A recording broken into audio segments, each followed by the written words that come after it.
Video हम लोग धमाकेदार एक्सपेरिमेंट करने वाले हैं।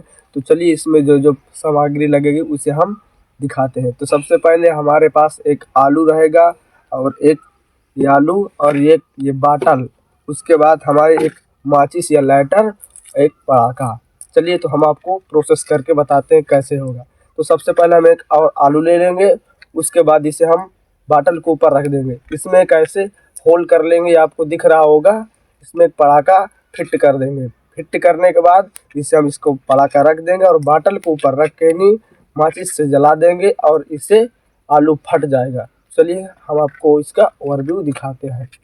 A few moments later. Bottle के ऊपर आलू रख दिया है और इसके पहले अंदर पटाखा डाल लेंगे। जैसे पटाखा रखेंगे अब इसको हम इस तरह रख देंगे। उसके बाद हम आग लगाएंगे।